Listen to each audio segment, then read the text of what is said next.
This is CBC Here and Now. We have literally dug up driveways and turned off water sewer service until the bill is paid. Bonavista takes extreme measures to crack down on Airbnb listings. Is the town going too far to make operators pay their share? Good evening and welcome to Here and Now. I'm Anthony Germain. We start tonight with something that towns and cities right across Canada are grappling with, and that is the ballooning acceleration of the Airbnb market and the taxes that municipalities just aren't collecting. Well, now one town in this province is taking action. Bonavista is slapping a business tax onto the growing number of Airbnbs in the area, and the aggressive tactics to collect that money, well, they're getting noticed. The CBC's Meg Roberts has more. It's hard to tax an industry that has minimal regulations, but the town of Bonavista has created their own system to do just that. Airbnbs in the municipality are now paying the business mill rate on their property's assessed value. Because they're not a registered business, so it's kind of hard to go after them when you don't know their revenue and the value of the business. So we've had to come up with our own formula to do that. The town has someone monitoring Airbnb's website 5 days a week. When a new home is listed, the information is recorded and a staff member will make a house visit. The mayor says the town has gone to some pretty serious measures to collect. We have literally dug up driveways and turned off water sewer service until the bill is paid. Cutting them off completely from all service, municipal service. The mayor says the taxation method has so far been successful, but he acknowledges not all Airbnb owners are pleased. In a statement to CBC News, Airbnb said it believes in paying its fair share, but given the casual nature of home sharing, our hosts should not be treated like corporate hotels. We already work with the Canada Revenue Agency to remind hosts across the country of their obligations during tax season. The organization also says it's not aware of any other municipality in the country taxing Airbnb hosts as a business based on their property assessment value. The chair of hospitality, Newfoundland and Labrador, is hoping other municipalities take up this method, and he believes the lack of taxation on Airbnbs is affecting the economy. What road work, what other types of things could be done if they were able to collect this additional money? They could help fund municipalities. The mayor of Bonavista says there has been such an influx of Airbnbs, the town is looking at ways to slow that down. Council is exploring the idea of putting a cap on the number of accommodations in a certain neighborhood. Meg Roberts, CBC News, Bonavista. Police are investigating a stabbing in St. John's early this morning. The RNC says officers were called to a report of a disturbance at a home in the downtown. It was just after midnight. Police say when they arrived, the suspect had run away. There are no other details, but police say they located the suspect a short time later. They were down the two lanes, one east, one west, obviously. And at 6:30 p.m. on Friday, we'll actually close the highway. Well, you may want to adjust your travel plans if you're going over the TCH this weekend. Just ahead, Cease Hare explains what closing down the highway means for you motorists. Prime Minister Justin Trudeau and several of his cabinet ministers visited areas in Nova Scotia today, places that Dorian hammered over the weekend, and they spoke about the extensive damage and the scale of the work that lies ahead. That crews have been working around the clock to restore power throughout Nova Scotia, and there's lots more work to do, and the federal government is here to support in any way we can. We're still in the early days of this response. Downed trees and power lines, multiple road closures and washouts are still a very real concern. So is cell service, as we've heard loud and clear from a number of people in the course of today. Well, about 100,000 homes and businesses still have no electricity this 3 days after Dorian hit. Officials say it could take up to a week to restore power. Schools across Nova Scotia were still closed today. And we also have some data tonight to show you just how powerful that storm was as it made its way past our province. The Marine Institute has buoys such as this one out in the water just off the south coast, and they record everything about a wave, including how high it is. And on Saturday night, a wave located just off Port aux Basques topped 100 feet. That's just higher than 30 meters, and to put that in perspective, that's as tall as an 8-story building. Certainly never recorded such a thing on our system, but we have had numerous occasions where we've seen waves in excess of say 20 meters kind of thing, or 60 feet kind of thing, especially in the Scotia Bay area and those types of things. But no, I haven't heard of a 100-foot wave in this area in the recent times, that's for sure.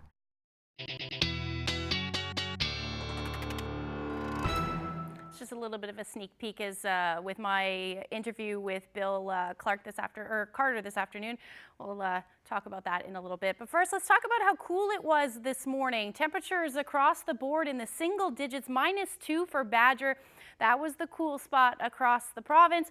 6 degrees as you woke up this morning in St. John's, Happy Valley, Goose Bay, around 5. Temperatures recovered quite beautifully this afternoon into the teens across the board, and then still in those low teens up through Labrador. Now we do have some showers moving through, even a lightning strike earlier. We might miss those showers here in the metro area, but we'll have all the details on your forecast as we head through the next couple of days coming up. Well, here now is Jeremy Eaton is out tonight doing something that he probably should have done more of when he was in university, and that's spending time at the library. So, Jeremy, what brings you to the A.C. Hunter Children's Library in St. John's? Yeah, I probably should have spent more time at the Children's Library when I was going to university, but we are hanging out at the A.C. Hunter Children's Library here at the Arts and Culture in St. John's because they're having a little bit of a party, a little bit of a celebration to talk about American graphic novelist Raina Telgemeier. She's very popular with some young readers. We're going to learn about her, going to talk about what they're doing tonight, and hopefully hear from some young readers as to why they like her so much. All that's coming up on Here and Now. Anthony? Thank you, Jeremy. Now to the West Coast. The former director of the Corner Brook Downtown Business Association has been sentenced to a year of house arrest. Nicole McKinnon was convicted after writing and cashing checks to herself from the organization's account. McKinnon will actually serve 11 months because of a 30-day period that she has already served. The 31-year-old pleaded guilty to multiple charges earlier this month, including 14 counts of theft, in addition to fraud, possession of stolen goods, and breach of undertaking. The court heard that she used some of the money she stole to buy cocaine, which was sometimes consumed in the association's offices. McKinnon also has to pay back more than $63,000. That's the amount that she stole from the business association. And in a St. John's courtroom today, Justin Wiseman was found guilty of using a knife to rob a convenience store. The court found that Wiseman held up Marie's Mini Mart in Mount Pearl in March of last year.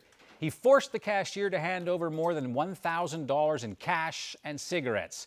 Wiseman left the scene and then barricaded himself inside a house on Jersey Avenue.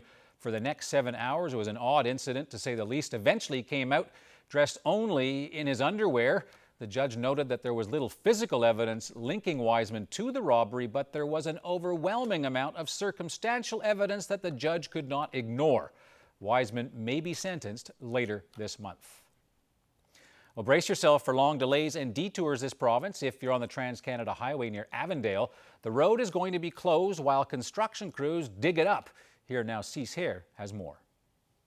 Prep work is underway. The Trans-Canada is already down to 2 lanes, 1 lane east, 1 going west. The traffic cones are in place. The speed limit in the area is reduced. And Friday, starting at 6:30, the 4-lane divided highway shuts down for almost 4 days to bury a new culvert underneath. Transportation and Works Minister Steve Crocker says it's a nuisance, but they had no choice. We know there's going to be traffic challenges on the weekend. It's about, in ideal situations, about a 20-minute detour. We realize that it won't be a 20-minute detour. There will be traffic issues here this weekend. This is the massive pipe, the culvert that has to be buried under the Trans-Canada Highway at the interchange. It's huge, 270 feet long. You'll also notice the black coloring on the bottom half of the culvert. That's a coating of plastic. It's designed that way so it'll last longer. The 2 pipes that are coming out are about 30 years old. The new one will be lifted in place in 3 separate sections, each weighing 50 tons, and then assembled. The work and the closure were supposed to happen last weekend, but the remnants of that hurricane headed towards the island put a stop to that. The Avondale Access Road and Salmon Line are the detour routes, and you can expect long delays. This closure ends sometime Tuesday morning, barring anything unforeseen. Without a doubt, this construction work will cause a traffic nightmare for all those drivers, but also for the people who live in those towns. The minister is asking for people's patience and understanding until this work is done. Cease here, CBC News at the Avondale Interchange.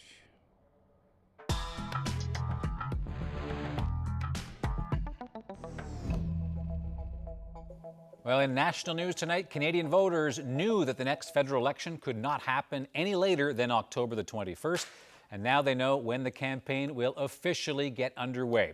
That's tomorrow morning when the Prime Minister heads to Rideau Hall to ask the Governor-General to dissolve Parliament, and that could trigger almost 6 weeks of intense campaigning by the parties in the 338 ridings across the country.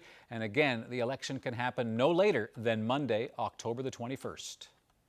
Well, CBC News will have live coverage of the election call tomorrow starting at 10:30 Newfoundland time, 10 o'clock in most of Labrador, and you can watch it live on CBC Television, CBC News Network, and on the CBC Gem. Well, Canadians get up to 40 more days to consider where to mark their X in the looming federal election. In Manitoba, many are already flexing their ballot box skills in today's provincial election there. Polling stations opened at 8 o'clock this morning, and they close at 8 tonight. The incumbent Conservative government called the vote a year early, hoping to nestle into yet another majority win in their second term. They won the first term in 2016 after 17 years of NDP governments. Over 113,000 Manitobans have already voted in advance polls. The Manitoba campaign has been 29 days long. To a campaign of a different kind now. The Man in Motion is in St. John's today, recognizing and praising two companies for their accessible workplaces. Athlete and activist Rick Hansen presented Eastport Properties and Husky Energy with certified gold ratings from his foundation's accessibility certification program. The offices in downtown St. John's have better natural lighting as well as adjustable workstations. And these are innovations that Hansen says are just common sense to accommodate people of all abilities. Hansen says he's presented more than 1,200 Canadian buildings with awards, but the two St. John's companies, they're the first in this province to receive the gold certification. You'll see so many amazing examples of how people use common sense and practical and innovative opportunities to liberate potential, where visitors and employees and customers can all be part of this journey. And that's how real change takes place. Not one man in motion, but many, all of us together. A buoy just like this recorded some pretty significant wave heights this weekend just off the coast of Newfoundland. I'm going to talk to Bill Carter about that coming up.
Welcome back to Here and Now. Well, just a couple of minutes ago, we told you about a massive wave that was recorded over the weekend near Port Basque, and it was quite something. And you got to meet up with the person who was responsible for measuring this? I did, yes. I met up with a man whose job it is to set up those large buoys that you see in the water so you can record everything you've ever wanted to know about the wave, including how high it rises. So first of all, can you tell me how many times have you seen or heard of a 100-foot wave? I guess I've heard of them a scattered time. We've certainly never recorded such a thing on our system, but we have had numerous occasions where we've seen waves in excess of, say, 20 meters kind of thing, or 60 feet kind of thing, especially in the Scotia Bay area and those types of things. But no, I haven't heard of a 100-foot wave in this area in the recent times, that's for sure. Yeah. Okay, so we've got a buoy behind us, and can you kind of walk me through how they work and how it measures the sea state? Well, this buoy is a 3-meter hull, which is pretty standard in the industry, and all of our equipment is very standard in the industry. The buoy measures everything from wind speed, barometric pressure, dew points, and of course all the wave measurements, they being wave direction, directional wave type things. Given the fact that we're talking about wave heights, is how does it measure the height of waves? And it does that through accelerometers, and it measures the speed of acceleration and deceleration of the buoy as it travels up and down on the waves, and from that does a calibration as to what the wave height may be. So the buoy is able to move around in a circle effectively kind of thing on its mooring, and it's moving up and down kind of thing within that, we call it a watch circle area. And our anchors are approximately 6,000 pounds. And then also we end up with somewhere in the order of 3,000 to 4,000 pounds of chain in that, along with some rope. Okay, so where was this particular buoy located that it measured this wave? This one was located roughly 1.5 miles off the entrance to Port Basque Harbour kind of thing. And it was located on a bit of a shoal with 52 meters just outside the entrance. Was this the only wave that was recorded that high, or like what was it overnight? We recorded one wave that was just over 30 meters, which was 30 point something or other, I believe. But we did measure 7 or 8 waves greater than 25 meters, and then there were numerous instances of waves being, plus 20 meters. The way it works is we do 20-minute samples every half hour kind of thing for the buoy, and from that sample there's a calculation done of the maximum wave heights and as well as significant wave heights and all that kind of thing. And that's sort of standard for the industry, and if you want to be statistically relevant, that's the way you do it. So we're seeing a maximum wave height that occurred in a single 20-minute period kind of thing. But yeah, there were several that were recorded that were 25 plus. So there could have been even more than that. Yeah, and I can't speak to the accuracy of this, and nor can I speak to whether this is even, possible in the area. I am not an oceanographer kind of thing. I mean, I'm a technical guy who keeps this kind of stuff going. But I can say that our equipment was installed correctly, all of our instrumentation is calibrated, and our buoy ran for that full period and continues to run and is functioning now quite accurately kind of thing. So beyond that, I really can't speak to the accuracy of that 30-meter number. It's possible we ended up in a situation where we ended up with maximum loading on our mooring, and we had shock loading on the mooring, which caused the accelerometers to do an instantaneous motion. But at the same time, we did have several that's sort of in that area, which makes me think that there is some authenticity to this. Yeah. So can you give me kind of context? Like 100-foot wave, 30-meter waves sound very significant. How big is that? Context it's of that. Too big. That's roughly, say, an 8-story building. Okay. Yeah. Okay. And you said it wasn't that far off the coast of Port Basque. No, that's about 1.5 miles. And so where would that have gone?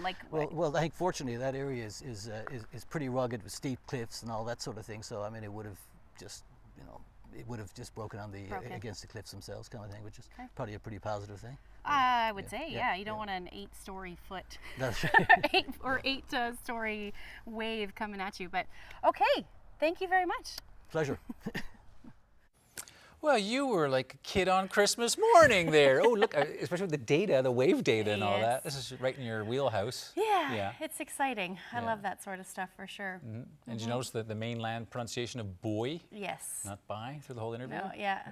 I asked him, I said, how do you pronounce it properly?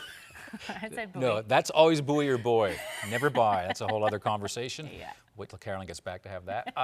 The weather, a bit chillier. Yeah, this morning. Woohoo. Yeah, a little bit of a nip in the air, certainly this morning. If you take a look at those temperatures, what you woke up to, -2 in Badger, 6 degrees in St. John's, and you can see a number of areas in those mid, even some high single digits there. Stephenville sitting at 9 degrees this morning. Now temperatures warmed up quite nicely into the mid-teens across the board. A little cooler up through Labrador in around 11 degrees for Lab City this afternoon. That was your daytime high. And those temperatures haven't moved much, still sitting there right across the island. 16 degrees for Corner Brook, 10 in Cartwright right now. Now, taking a look at the satellite, we did see some showers developing. A beautiful day for the most part, but once we hit that afternoon, saw those showers, even saw a lightning strike for Central. If we zoom in a little bit, it looks like those showers are going to track a little bit further north. Still going to have that risk in there for the next couple of hours for the Avalon, but overall, this general trend should be to be clearing, and then we'll see some more cloud cover move in by the time the morning rolls around, with that chance of showers making its way towards the west coast by, at this point, 7, maybe 8 o'clock in the morning, and then staying nice through Labrador as well. But with those clear skies, we will likely see those temperatures drop again for parts of Labrador, and again for some areas, lower lying areas for sure as well, dipping into those single digits. 10 degrees it looks like for St. John's. Again, still have that risk of showers in play for the next couple of hours, but then we'll eventually see some clearing skies. Those winds will be light south, 5 to 10 kilometers per hour along the west coast, and then a little breezy for the Avalon with west southwesterlies, 20 to 30 kilometers per hour as we head through the overnight tonight. St. Anthony going down to 7 degrees and should stay quite nice for you. For Labrador, there's those cooler temperatures. As I mentioned, Lab City 2 degrees tonight with that chance of showers. The winds will eventually ease though, and we're going to see those single digits as we head towards the coast as well over the next few hours. Again, Cartwright looking at that potential for a few showers as well. Now into tomorrow, the next system starts to make its way and the winds will pick up as well. We're going to see some showers move in by morning, spread into Central by mid-afternoon. And it does look like most of Labrador should stay out of this. Slight chance we could see some showers for Lab West and then southeastern Labrador as well. But otherwise, this is a mainly island event. Some showers heavy at times moving through the day on Wednesday. And through the day on Thursday. We could see as much as 20 to 30 millimeters with this system. So here's your temperatures, not moving much from today, so somewhere between 15 and 16 degrees, a little cooler up through Bonavista at 13, Marystown 17, those winds staying quite breezy, anywhere from 20 to 30 kilometers per hour. Similar temperatures as we head into Central, again with that chance of showers moving in through the day. West Coast, you're going to see those showers first. Winds will be generally variable, 10 to 15 kilometers per hour. Sunshine. To start the day, you won't see the showers up through the northern peninsula until the evening hours, and then it looks like a lovely day for Labrador. Happy Valley Goose Bay looking at 14 degrees and plenty of sunshine. So that's a look at your forecast. We'll look ahead coming up. In about 24 hours, we'll move maybe 12 to 14 ships. 5:30, we got 2 ships, and we got a cruise ship coming at 6 o'clock. So it's that's the start of it. It's going to go right through the day. You can call them pilots of the sea waves. In a few minutes, we'll give you an up-close look at the sometimes heart-stopping work that pilot boat captains do on the water.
Well, we're heading back to the A.C. Hunter Library there. You saw Jeremy Eaton. There's a fan party tonight to celebrate American graphic novelist Raina Telgemeier, very popular cartoonist and writer with very young readers. Popular she is. So much so that staff at the library wanted to have a celebration of her work. So Jeremy, tell us a bit about these graphic novels for kids. So Raina Telgemeier has been writing some autobiographical novels about a little bit about her life. She's helped revitalize the Babysitters Club, and you know, she's very popular with a younger audience. But I don't really know much about her other than what I found on the internet, which is why we have our next guest, Jan Moffat, who works with the Newfoundland and Labrador Public Libraries. Thank you for having us in. Thank you. So, well, how big of a deal is Raina Telgemeier? She is one of the biggest writers for kids of the tween age, so 9 to 12. Every girl and a lot of boys too have read her books who are that age. The internet tells me that she's a New York Times bestseller, so she's a really big deal. Absolutely. But she's a graphic novelist, and when some people hear graphic novels, they might think it might not be appropriate for kids. So how does it appeal to your tween audience? Well, graphic novel is just another word for comic book. It's just a little bit longer than a comic book itself. And with kids, especially right now, they're inundated with all sorts of pictures and words together, and so reading graphic novels really appeals to kids right in this moment. And they love stories, they love everything. It's from everything from superhero comics to these more longer graphic novels about these girls in middle school who they just love to read about girls like themselves. You've been involved with the Newfoundland and Labrador Public Library system for a number of years. Obviously, everybody has screens. There's lots of screens. Is it a challenge to try to get kids to read books? Yes and no. We get a lot of kids in here who love to read books. We just came off of our big summer reading program where we had over 600 kids come and sign up for that and return to the library. So it's easy to get them to read once we can get them in here. When we have parents who encourage reading and parents who bring them into the library, then they just want to discover things that they like. So obviously this party gets underway very shortly. So what's going to happen here behind us, Jan? We're going to just celebrate our love for Raina Telgemeier. We are having a trivia night, and we're going to make some buttons, make some comics. We're going to write some fan letters that we'll send off to her. And hopefully, fingers crossed, we're going to get to chat to some of these readers about why they like Raina Telgemeier so much and the work that she's done. Appreciate your time. Thanks so much, Jan. Thank you. And Anthony, I'm hoping to learn a lot more, maybe even read a little bit of these books. I'm and sure. we're going to throw it back to you in the studio. All right, Jeremy. Maybe even learn to read, Anthony. Who's to say? School year has started. All right, that's Jeremy Eaton, and we'll check in with Jeremy once again a little bit later on Here and Now tonight. All right, to another story now. They work on very small boats, but the job they do is big. I'm talking about the people who operate the pilot boats that you see in places such as the St. John's Harbour. Now, whenever a large vessel, say a cruise ship or perhaps an offshore vessel arrives in the port, they head out to sea to help guide those vessels through the Narrows, and that's pretty tough if you've ever seen them. Now, we went on board one of those pilot boats in St. John's, and as you're about to see, it's not a job for people who have weak stomachs.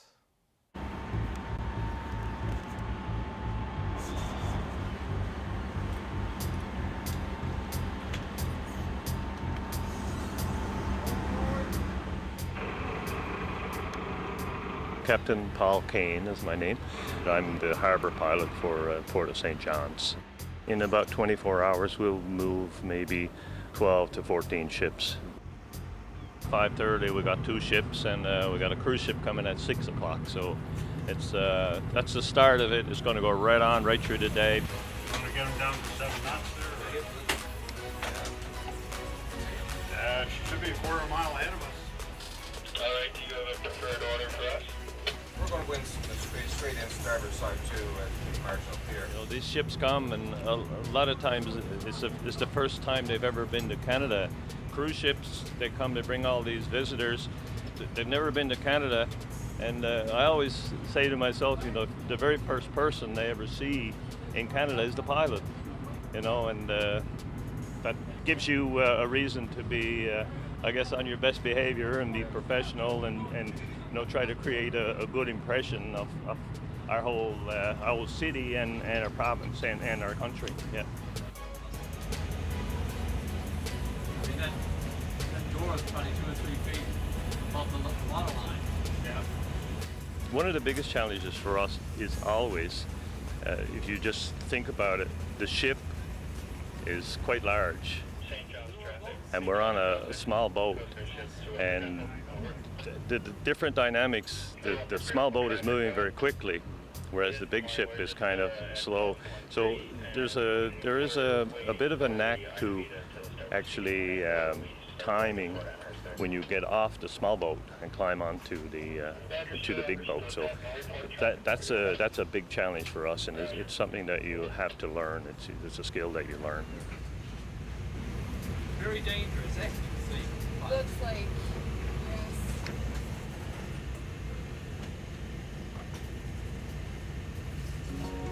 Whoa, my dear. Wow.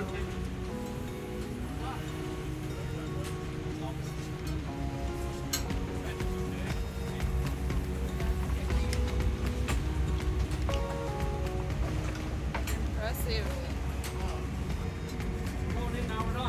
It is called the Narrows for a reason, and it's a channel with the rocks and the cliffs on each side are quite high, and it channels the wind particularly, and also the sea conditions in the Narrows where it's restricted.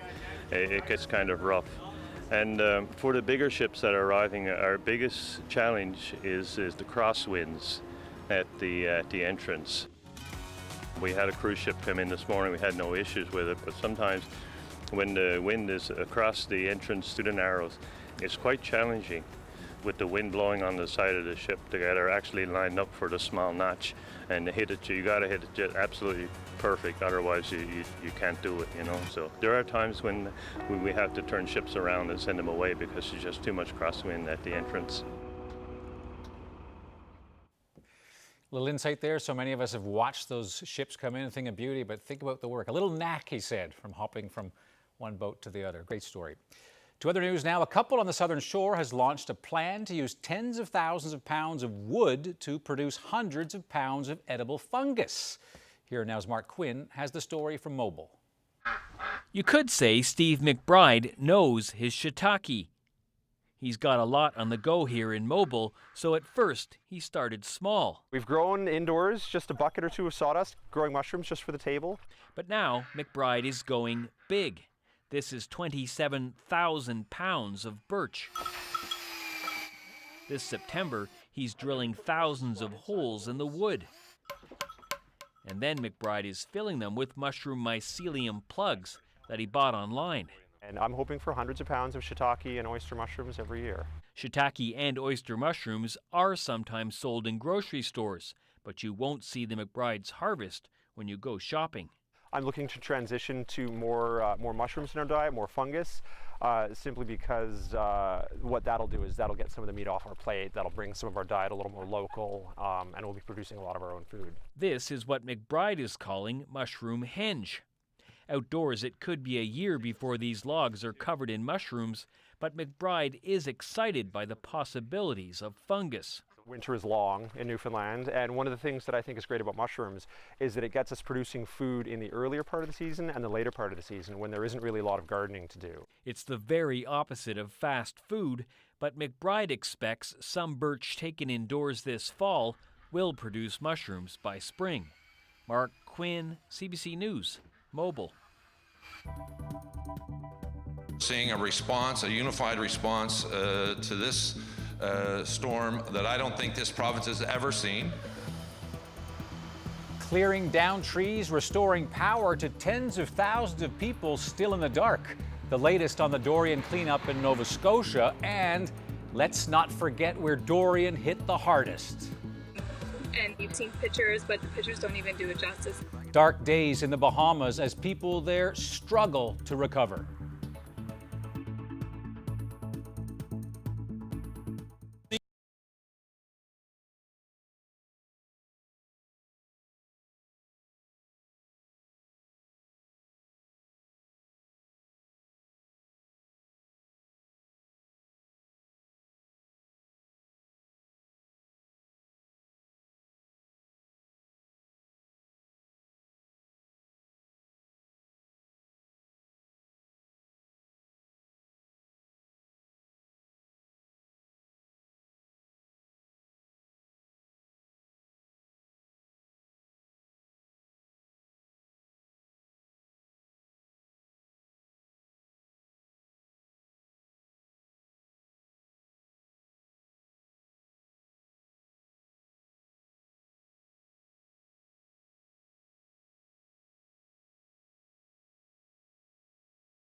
Welcome back to Here and Now. The cleanup from Hurricane Dorian continues, and there is still so much work ahead. Let's start in the Bahamas, a nation struggling to rebuild after Dorian's devastation. And I now call on each and every one of us to summon the best of ourselves to meet the awesome challenges that face us in rebuilding lives, rebuilding homes, and communities. That's the message the Governor General of the Bahamas delivered on national television. Hurricane Dorian pulverized parts of the island nation last week. In some places, everything flattened. At least 50 people are dead and many more are still missing. And damaged infrastructure is making relief efforts extremely difficult. All that damage made it almost impossible for one Canadian doctor to provide aid. Cassandra Shipp is a dual Canadian-Bahamian, and she was visiting family on the Abacos Islands when the hurricane struck. And you've seen pictures, but the pictures don't even do it justice. Being there, seeing the destruction, the devastation, it's a tragedy. You don't even, I've been coming to Marsh Harbour my entire life, and you don't even recognize where you are. You can't even make out any landmarks, and everything is just rubble. Listening to the people who did survive, who have lost loved ones, I think those are the hardest because, I was talking to this one man, and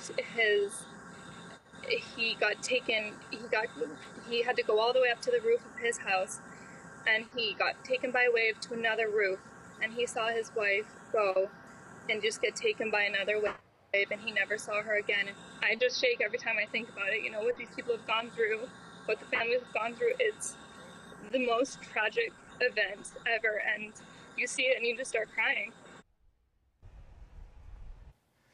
Well, on Prince Edward Island now, Dorian pummeled the farms, and many farmers are assessing the damage to see just how much of their crop they can save and how much is simply too far gone to recover. Nancy Russell with that story. This is Patrick Dunphy's 11th year of farming, but he says he has never seen anything like this. He got a heads up Saturday during the storm. I have some friends that live in this area, and they were out driving around and texted some pictures to me, and I knew then that we were in real trouble. Dunphy says about 1,000 of his 1,600 acres of corn have been flattened. It's not a total loss yet. It can't collect the rays of the sun properly when it's laying down, so it is possible that crop, even though it may not die, it may never reach maturity or reach the yield potential that it could have been. A similar scene in Summerside. Matthew Compton is checking out the damage to his cornfield. It leveled our sweet corn field, it leveled our corn maze, leveled our wheat. We still have 100 acres of wheat left to harvest in this farm, and it flattened it pretty good. It'll still be salvageable, but it's just everything's going to be more work now. David Mall is checking out the damage in his soybean fields, which he describes as a tangled mess. 70 to 80% of the plants have been affected. Now it's a question of whether they'll come back a little bit. I don't think so at this stage of the game. And it'll certainly going to make harvesting considerably more difficult. There is also damage in this wheat field. Mall predicts he will lose 10% of the crop, and harvesting will take longer because of the downed plants. Still, he says, it could have been worse. In the cereal crop, the barley crop is the most vulnerable, and that's the earliest one that's harvested, and that crop is by and large completed, so that would have been spared. Back in his cornfield, Patrick Dunphy is hoping all is not lost. That would be about a $400,000 hit. Dunphy says crop insurance will cover some of the losses, but not all, making 2019 another challenging season on the farm. Nancy Russell, CBC News, Guernsey Cove. Well, just next to P.E.I. in Nova Scotia, emergency management officials there say their response plans for the weekend hurricane are working, but there's still a lot of work left to do, and there are concerns and questions about the ongoing disruption to phone and internet service. The CBC's Paul Withers reports. Day 3 of the cleanup and restoration is well in hand, according to Nova Scotia Power. We've also addressed the major pockets of concentrated customers, the big feeder lines, the lines that connect lots and lots of customers. The utility says it hopes electricity will be back on for almost all of its customers by week's end, except for the unlucky few. We will really be down to the one-offs. I can tell you that when I left the EOC, we had about 5,400 one-offs. As Nova Scotia Power reconnects, problems persist on the communication side. Today, the Nova Scotia Health Authority said its hospitals have power back, but it was experiencing ongoing and widespread issues with phone and internet connectivity across the province, creating challenges at many of its facilities and community programs. It's asking for the public's patience as it works through these problems. We've actually had intermittent issues across the province, not unlike all the services, with the cell towers being down because of power backup. So some of our sites have been without phone services, but we've been managing the situation. Nova Scotia Power unable to say when telecommunications service will be restored. We have a dedicated team in place who are doing nothing other than this. They're working with the providers, and as we gather information from the providers on what the specific requirements are, and as we get some of our own damage assessors out there, we're dispatching crews as we speak. Nova Scotia Premier Stephen McNeil would not say if the backup system of generators and batteries is adequate, instead pointing to the unprecedented level of damage caused by the storm. Everyone is working to their best ability to restore that power as quickly as possible, to restore telecommunications as quickly as possible. And like all events, we will take a post-mortem afterwards and see what our successes were and what we can learn from. There is no resolution in sight at the scene of that big crane collapse in downtown Halifax. It folded in the wind. Last night, authorities forced businesses and dozens of people out of adjacent buildings. So obviously we're having some difficulties with Paul Withers' report there. Apologies for that. Tomorrow on Here and Now, it's a high wire act performed by a robotic briefcase, and it could be the next big invention to come out of Newfoundland and Labrador. This is, I'd say, our first field test. We've done a lot of testing in the lab, but this one here will prove it out there in the real world. Meet Rudy, the guy wire robot, tomorrow on Here and Now.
Welcome back. All right, so a bit cool today, Ashley, in the morning at least. What are we looking at tomorrow? Yeah, pretty much the same thing.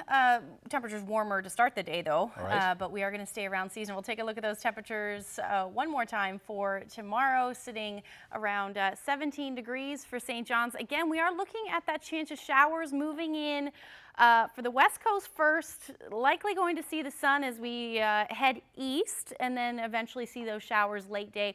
Those winds will stay breezy as well, 20 to 30 kilometers per hour. And then up through Labrador, you're looking at temperatures around 9 degrees for Lab City, and quite nice along the coast in those double digits with plenty of sunshine through the day. Now, here's a look at that rain that will move in overnight on, or at least through the day for Wednesday. Heavy at times again along the south coast. You're going to see that spread further east by Thursday morning, when we're going to start to see that more heavy rainfall. Labrador, you're going to stay out of it for the most part, likely just going to see some showers for southeastern portions. But as that low moves in, we will start to see those winds pick up. It'll move out, but then we get into a northerly flow again, that onshore flow, which means some cooler temperatures and likely going to see some drizzle into the evening hours with some fog possible as well. So taking a look at just how much rain is likely as we head for Wednesday into Thursday morning, we'll start to see that spread across. Right now, it is looking like the south coast will see the majority of the rainfall, heavy at times again, somewhere between 20 to 30 millimeters. Possible for the south coast of the Avalon as well. Otherwise, a good 10 to 20 millimeters is more than likely for the rest of the Avalon.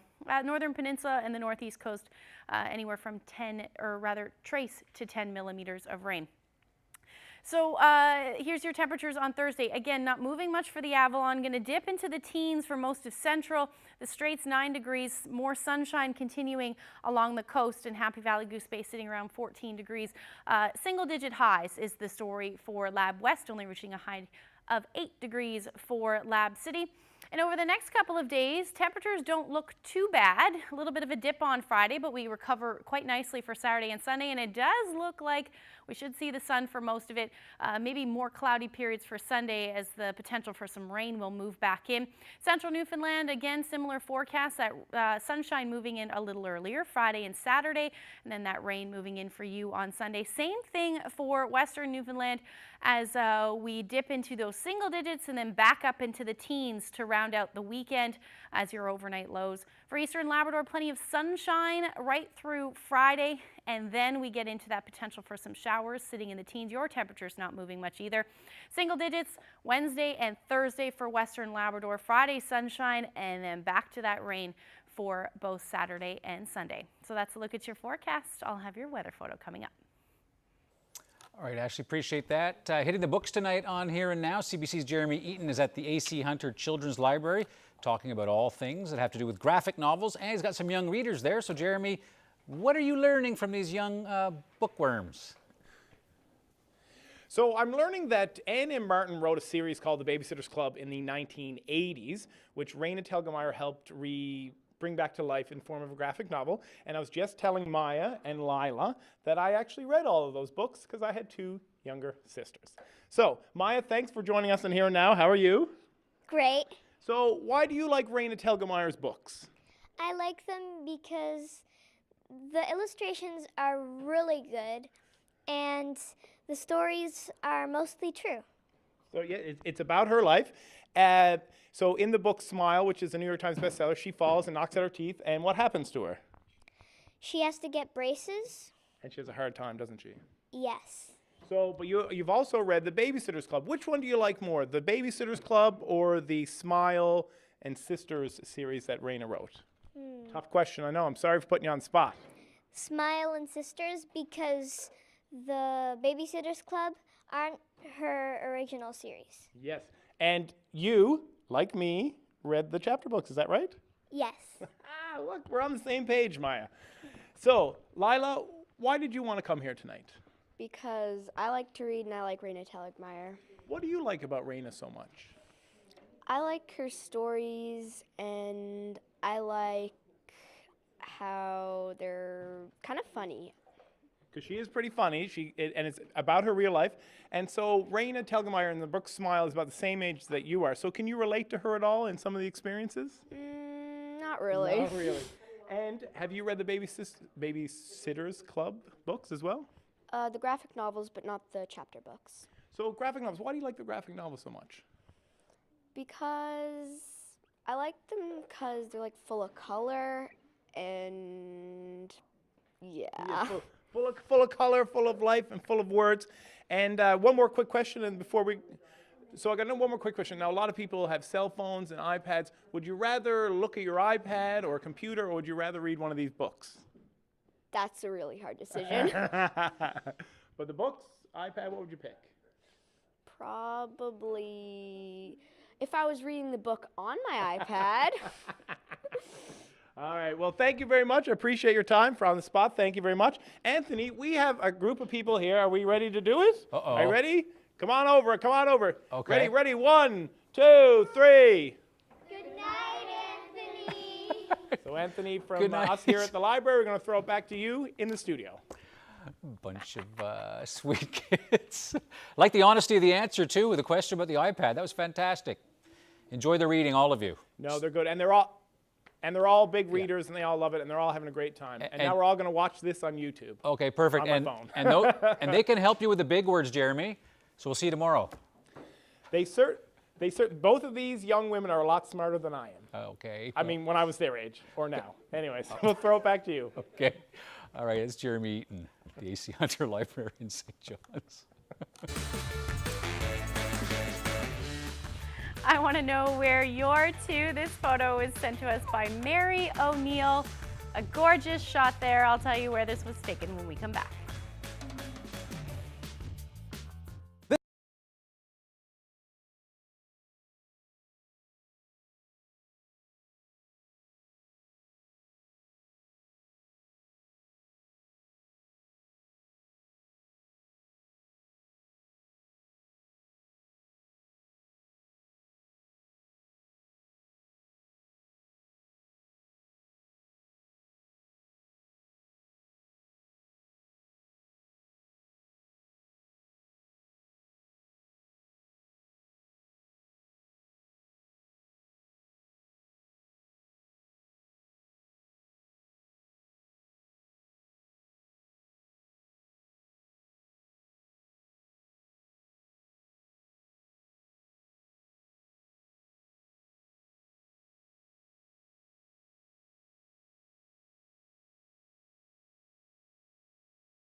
Okay, winding down the show to put a smile on your face. 2 toddlers in New York City are capturing hearts all over the world. Check out Maxwell and Finnegan. They're both 2-year-olds. Look at this. How you doing, buddy? Apparently their parents say they always ask about each other when they're apart. And Maxwell's dad caught that sweet hug, put it on Facebook, is going wild. I mean, take a look at that. Oh, just How you doing? How you melts your doing? How you heart. doing? How you doing? Listen, when they go to sleep, we can sneak out at night just after 11 o'clock. Isn't that fantastic? Adorable. Wow. Oh, here, Bannerman Park today, some of the sights and sounds. Of course, it was a beautiful day, cool, but clock. Yeah, another thing to put some... Don't you wish you were out there swinging the bat? You're a good baseball player. Yep. It does smell like playoff baseball's coming, doesn't it? Oh, it is you coming. always feel it this time of year? Yeah, well, we're already in playoffs. I'm looking forward to that on the weekend. There's some fun baseball there. And now to the picture. There's the picture, and it was actually taken in from you. So a beautiful, colorful sunset on the Avalon. I thought you said that was taken from you. No, not from me. From Muse. From Mary O'Neill. Yeah, Mary O'Neill sent us that great shot. Thank you so much for sending that in. And if you have any weather photos that you'd like to share with us, send them to nlphotos@cbc.ca. Yep, keep them coming. We love to get them. And thanks so much for watching tonight. We'll be back tomorrow. We'll see you then. Good night.